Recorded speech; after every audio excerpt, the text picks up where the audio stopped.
Good afternoon and welcome from the Sedex Conference 2017. I'm Charlotte Durrant from Sedex and I'm joined today by Cornelia Gomez from Asia Inspection. Asia Inspection are our app sponsor this year on our new mobile app. Cornelia, thanks for joining us. I have a few questions for you, but first it would be really great if you could introduce yourself to the audience. Yes, of course. So thanks for having us. I am the Ethical and Sustainability Advisor at Asia Inspection. So AI is a company, so we're active in 80 that does SMETA audits, as you know, but we also do other standards ethical audits, product inspection, lab testing. We're active in 85 countries today. So my role there is really to try to accompany clients in understanding better the challenges they're facing, helping them with the risk analysis and building coherent audit campaigns. Great, thank you.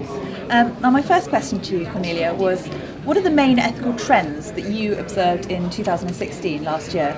So I think we observed four major trends in 2016. The first one is that corporate governance is being driven more and more by regulation and the rule of law. So two significant examples are the Modern Slavery Act, obviously in the UK, but also a very important law in France has just passed a few days ago, called the due diligence law, and it is really driving now social compliance and ethical strategies. Another point that we've observed is that the conversation has shifted from more and more from very specific non-conformances to general concepts like forced labor and modern slavery, and this in time has led to scrutinizing more and more the Tier 2 and Tier 3 levels of the supply chain.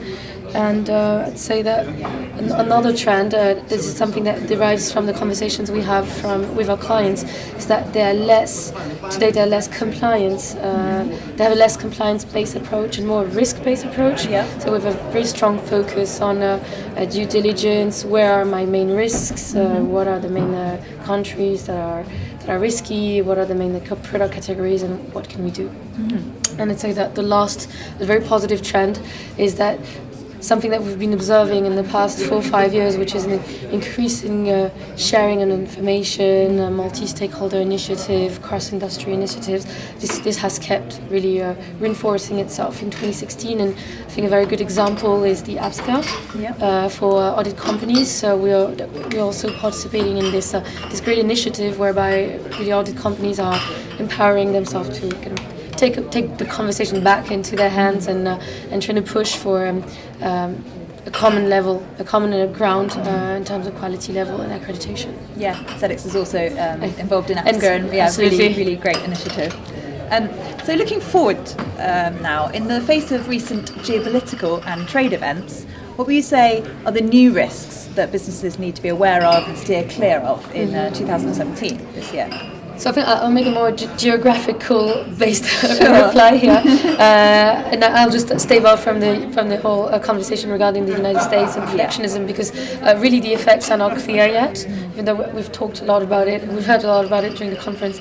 I'd say that in Europe, a major risk that is, I think, really going to hit us quite strongly in 2017 is the aftermath of the Syrian conflicts and other civil strifes in the Middle East, with a massive amount of undocumented, very qualified but undocumented workers who are eager to work for pretty much nothing.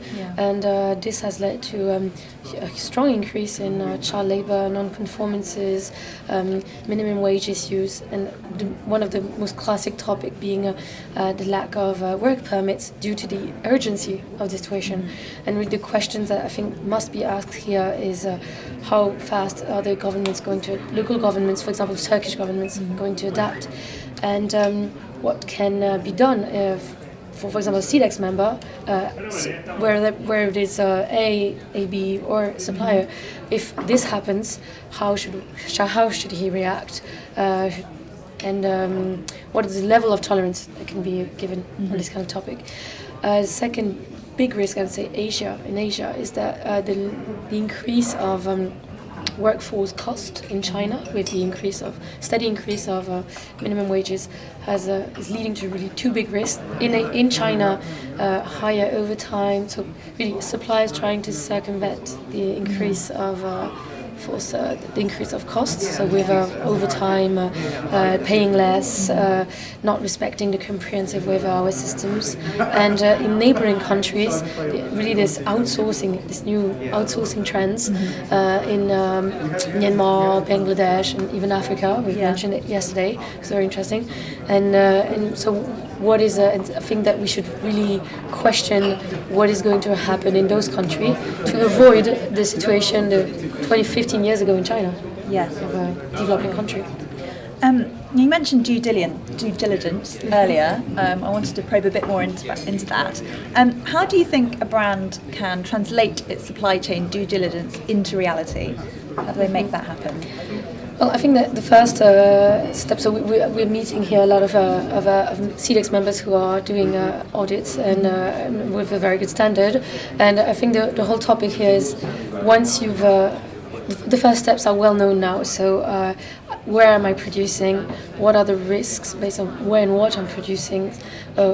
Wanting to minimize the risk through audits, so the baseline, which is audits, and then trying to, based on the photography that those members get, what can be done in terms of continuous improvement, factory improvement, follow-up of the corrective action plan.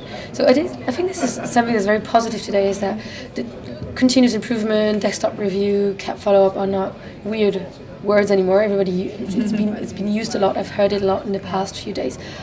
However, I think that the best a key success factor is to always keep a global approach, and global, a very holistic approach. So instead of sprinkling audits around, looking at the results, asking for one or two improvements, we always, from our clients' perspective, we see it's always more efficient and sustainable if it's integrated in a global approach. And so really trying to minimize the risk, but also bring something positive back into the system, and this really can be calculated today with metrics. So for example, initial audit, 30% red, coming back 6 months later, 10% red. This is a very positive improvement, and this should really be monitored as best as possible. Great. Thank you very much for being with us today. Cornelia Gomez from Asia Inspection, our app sponsor. You are watching the Sedex Conference live. We've got more live interviews coming up shortly, so do stay with us.